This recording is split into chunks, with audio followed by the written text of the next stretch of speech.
With diabetes type 2, you could have no symptoms at all. So that's the problem, because if you don't have any symptoms, your high sugar levels may be causing you damage. You may be causing you eye damage, heart damage, kidney damage, and you may not know it. So that's a problem. But let's talk about the 9 symptoms that we can actually appreciate in people with diabetes type 2. And this is very important because you need to pick these up, because it could happen in the middle of the year where you are not able to see your doctor. You already saw your doctor 6 months earlier, but you start to have these symptoms. You need to get alarmed and be aware.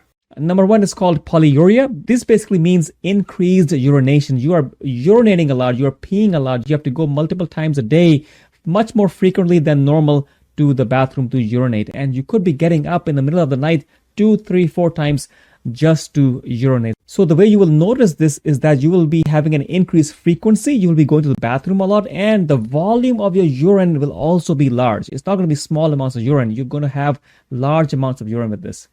So this is an important differentiation factor from other conditions, because in diabetes, you will be urinating a lot and you will have lots of urine whenever you do go to the bathroom. And the problem with this is you will get dehydrated with so much urination. So how does this happen? So glucose, the sugar molecules in your blood, they have to be filtered out by the kidneys. And when your sugar levels are so high, they do get filtered into your urine and your kidneys, and they drag all the water along with them. When this happens, you end up making lots of urine, and it dries up your blood vessels and you get dehydrated. So in a way, your kidneys, like a sponge, they extract all the water out of your bloodstream and into your kidneys and down your urine. This could be the first symptom of diabetes type 2. Now, the second symptom for diabetes, it is also easily recognizable, and this is called polydipsia.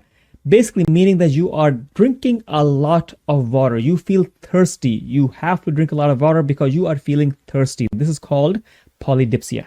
And of course, with the previous point, when you are having polyuria, that means you are making a lot of urine, you are getting dried, and your body is feeling that you are dry and you need to drink more water. So the increased urination and increased drinking, all of this go hand in hand with diabetes. You pick up these signs and symptoms, get to your doctor, something is definitely not right.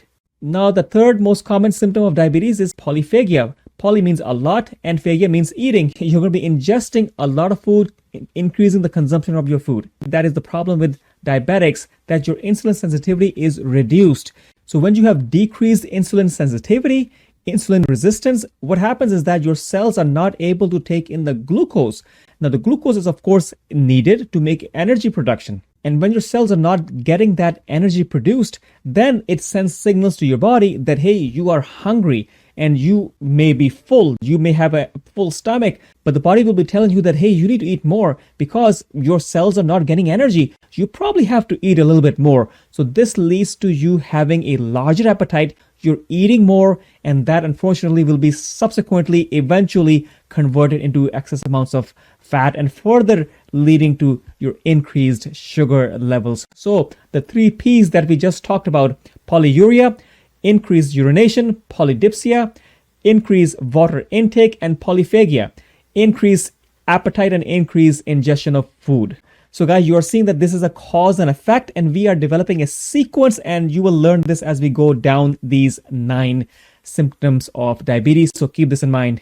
Number 4, very important symptom of diabetes could be fatigue. Yes, just fatigue, feeling tired, malaise, lethargy, all these terminologies, it could be part and parcel of diabetes. So if you're having all of these symptoms and combined, you're also feeling fatigued, if your body is not able to utilize or develop energy properly, you will certainly be feeling more fatigued than usual. If this is creeping up on you with all of these other symptoms, make sure you do not think of this as something, hey, it could go away. Something is happening. Get checked by your physician. The 5th sign of diabetes type 2 is weight loss. Now, this could be contrary to what I just talked about, because you are eating more and you are drinking more. Of course, you are peeing things out more. But some people could actually present in diabetes with weight loss. One mechanism is, of course, that you are peeing a lot, you are getting dehydrated, and water does carry a lot of weight. When you lose a lot of water, you could feel weight loss. Another reason why some people may develop weight loss with their new onset diabetes or newly diagnosed diabetes is that without proper insulin functioning and without proper insulin sensitivity, insulin is required for the metabolism and development of fat and lipid formation, which is a different form of fat. When this does not happen, then some people may end up not developing fat or storing fat. So this could happen in some people. And if the diabetes gets to a point that they start to take insulin or their sugars are so high that their doctor has to give them some insulin to control their sugar levels, now what will happen with insulin? When they get the insulin, they have more insulin to counteract the insensitivity of insulin. And this excess insulin will lead to the development and storage of fat, and you will start to gain weight. So guys, this is what I say. Control your diabetes with diet and exercise, eat right, so you don't have to get on insulin. And insulin administration only covers up and hides what is the problem underlying. So if you're going on insulin, that is a bad sign, because that may control your sugar levels. Your sugar levels may look a little prettier, but in all realization, that actually means that you will be developing more complications down the line, because you will deposit fat and you will gain weight, and this will lead to further obesity and further insulin resistance. Now, the sixth important symptom and sign of diabetes is vision changes and blurry vision. A lot of people have this. You're feeling fuzzy in your eye, you can't see properly, you're trying to rub your eyes to see, hey, can I see? Well, this blurry vision could be happening because you have increased glucose and sugar levels within the lens of your eye. And when that happens, as we talked about, just like the kidneys, wherever glucose goes, wherever sugar goes, water comes in along with it. This is the osmotic effect that happens, and this leads to the swelling of your eyes. So this could be a sign of diabetes. And in a different video, I will talk about a specific consequence of diabetes called diabetic retinopathy, which develops in diabetics, and that could be significantly dangerous.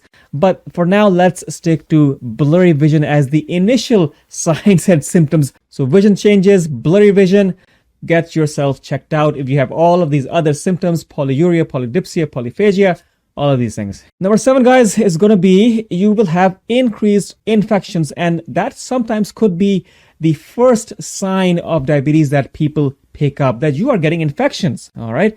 So what happens with diabetes is that when glucose gets into all of these cells, your immune function, your immunity gets compromised in people with diabetes. You get infections easier and they are difficult to treat, and I will talk about that also. People can get respiratory infections. You can develop fungal infections, yeast infections. A lot of people develop vaginal yeast infections, urinary tract infections, because you have glucose over there, and all of these fungi, yeast, bacteria, they love glucose, and glucose is a source of energy for a lot of pathogens. So when that happens, when you have lots of it, then you will attract. Just as when there is a gold mine, people will go to the gold mine, and just as when there is sugar on the body, all these pathogens will go towards that sugar and develop over there and create havoc. So you will get lots of infections. And one terrible infection that does happen down the line is something called diabetic ulcers,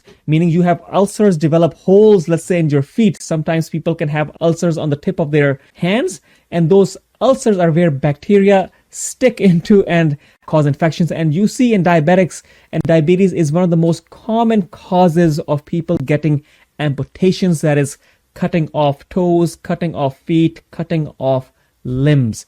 So diabetes is a very common cause, unfortunately, of foot infections, hand infections. So keep this in mind. And as I talked about yeast infections, and the worst yeast infection that happens in diabetes is due to Candida albicans. So this proliferates. It can proliferate in your respiratory tract, and it can proliferate in your urinary tract. So Candida albicans is normally picked up in the urine of diabetic individuals, and we see that all the time. So control your diet, control what you're eating, exercise, and hopefully we don't develop diabetes in the first place. Now, the 8th important and early sign of diabetes type 2 is paresthesias. Fancy word. This basically means numbness, tingling sensations, altered sensations can also happen. You may have increased pain than normal. Somebody will touch you and you will jump like crazy. So all of these things can happen. Numbness and the tingling sensations are fairly common, and we call that as a glove and stocking type paresthesias or numbness, where it actually starts from the tip of your fingers, and more commonly it actually starts from the tip of your toes and starts to develop up, and it can go up to your knees and even closer. Now down the line, when it starts to get a little worse, it is called diabetic neuropathy. And neuropathy is where a lot of people stop feeling their toes and their feet, and this could lead to trouble because when you're walking around, you don't know what is happening. You could be bumping your toe into the door or someplace else and develop an infection, and you don't even know about it. A lot of times it happened that you could have maggots or even rats eating up your toes, and they don't realize it. And later they see, oh my God, what the heck is happening with my foot? So why does this happen? And as the theme is going around, that whenever glucose gets into cells, it damages cells. And whenever glucose and sugar gets into excess amounts in neurons in higher levels, it could lead to damage of the neurons and reduced functioning of these neurons. Then they're there to sense, they are there to feel, they're there to give you proprioception and joint awareness.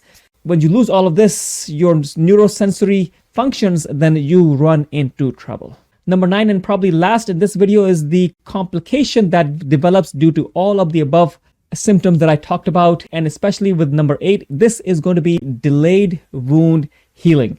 Meaning, well, you get a wound, you have an infection, and now the problem is this wound, this infection will not heal properly. Or if you have an injury, you have a cut, your cut will not heal quickly and properly because of the above reasons that we talked about.